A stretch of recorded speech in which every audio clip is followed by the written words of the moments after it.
ಇಡೀ ಕರ್ನಾಟಕದಲ್ಲಿ ಹೃದಯದ ಡಾಕ್ಟರ್ ಅಂತಾನೆ ಫೇಮಸ್ ಆಗಿರುವ ಮತ್ತು ಬೆಂಗಳೂರಿನ ಜಯದೇವ ಆಸ್ಪತ್ರೆಯ ಮುಖ್ಯ ಆಡಳಿತ ಅಧಿಕಾರಿಯಾಗಿರುವ ಖ್ಯಾತ ಡಾಕ್ಟರ್ ಸಿ ಮಂಜುನಾಥ್ ಅವರು ಇತ್ತೀಚೆಗೆ ಹೆಚ್ಚುತ್ತಾ ಇರುವ ಹೃದಯಾಘಾತಕ್ಕೆ ಮುಖ್ಯ ಕಾರಣಗಳನ್ನು ತಿಳಿಸಿದ್ದಾರೆ. ಹಾಗೂ ಯಾರು ಈ 6 ನಿಯಮಗಳನ್ನು ಪಾಲಿಸ್ತಾರೋ ಅವರಿಗೆ ಜೀವನದಲ್ಲಿ ಹಾರ್ಟ್ ಅಟ್ಯಾಕ್ ಬರೋದೇ ಇಲ್ವಂತೆ ಎಂದು ಡಾಕ್ಟರ್ ಸಿ ಮಂಜುನಾಥ್ ಅವರು ತಿಳಿಸಿದ್ದಾರೆ. ಈಗಾಗಲೇ ಇವರು ರಾಜ್ಯಾದ್ಯಂತ ಪ್ರಖ್ಯಾತಿ ಪಡೆದಿರುವ ವೈದ್ಯರು ಮತ್ತು ಇವರು ಈಗಾಗಲೇ ನಮ್ಮ ಸಂಸದರು ಕೂಡ ಆಗಿದ್ದಾರೆ. ಕರ್ನಾಟಕದಲ್ಲಿ ಹೃದಯ ರೋಗ ತಜ್ಞರು ಅಂದರೆ ಮೊಟ್ಟ ಮೊದಲಿಗೆ ಎಲ್ಲರಿಗೂ ನೆನಪಿಗೆ ಬರುವುದು ಡಾಕ್ಟರ್ ಸಿ ಮಂಜುನಾಥ್ ಅವರೇ. ಇವರು ಸಂಸದರು ಆದಮೇಲೆ ಸಹ ತಮ್ಮ ಹೃದಯ ರೋಗ ವೈದ್ಯಕೀಯ ತಜ್ಞರ ಕೆಲಸ ಬಿಟ್ಟಿಲ್ಲ. ಇತ್ತೀಚೆಗೆ ರಾಜ್ಯದಲ್ಲಿ ಹೆಚ್ಚುತ್ತಾ ಇರೋ ಹೃದಯ ರೋಗಿಗಳ ಬಗ್ಗೆ ಮುಖ್ಯ ಕಾರಣಗಳನ್ನು ಬಯಲು ಮಾಡಿದ್ದಾರೆ.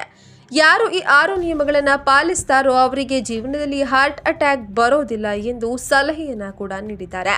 ಬನ್ನಿ, ಇಷ್ಟಕ್ಕೂ ಡಾಕ್ಟರ್ ಸಿ ಮಂಜುನಾಥ್ ಮತ್ತು ಸಂಸದರು ಆಗಿರುವ ಪ್ರಖ್ಯಾತಿ ಪಡೆದ ಹೃದಯ ರೋಗ ತಜ್ಞರು ನೀಡಿರುವ ಹೃದಯಾಘಾತಕ್ಕೆ ಕಾರಣಗಳು ಏನು ಮತ್ತು ಯಾವ 6 ನಿಯಮಗಳನ್ನು ಪಾಲಿಸಿದರೆ ಜೀವನದಲ್ಲಿ ಹೃದಯಾಘಾತನೇ ಬರೋದಿಲ್ಲ ಎಂಬ ಸಲಹೆಯನ್ನ ನೀಡಿದ್ದಾರೆ ಎನ್ನುವ ಕಂಪ್ಲೀಟ್ ಡೀಟೇಲ್ಸ್ ನೋಡೋಣ ಬನ್ನಿ.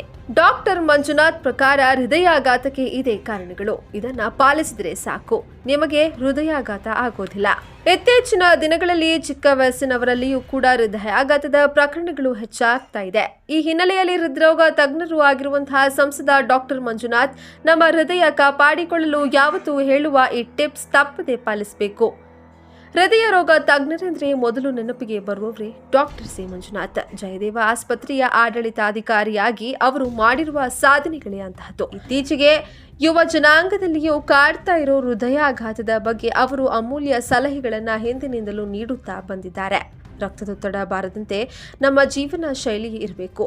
ರಕ್ತದೊತ್ತಡವೇ ಹೃದಯಾಘಾತಕ್ಕೆ ಪ್ರಮುಖ ಕಾರಣವಾಗಿದೆ. ಮಧುಮೇಹವು ಹೃದಯದ ಸಮಸ್ಯೆಗೆ ಕಾರಣವಾಗುತ್ತೆ. ಹೀಗಾಗಿ ಆಹಾರ ಶೈಲಿಯ ಮೇಲೂ ನಿಯಂತ್ರಣವಿರಬೇಕು. ಕೊಲೆಸ್ಟ್ರಾಲ್ ಇರುವ ಆಹಾರವನ್ನು ಸೇವಿಸಬಾರದು. ಇದರಿಂದ ಹೃದ್ರೋಗ ಬರುವ ಸಾಧ್ಯತೆ ಹೆಚ್ಚು. ಆಹಾರ ಶೈಲಿ ಆರೋಗ್ಯಯುತವಾಗಿರಬೇಕು.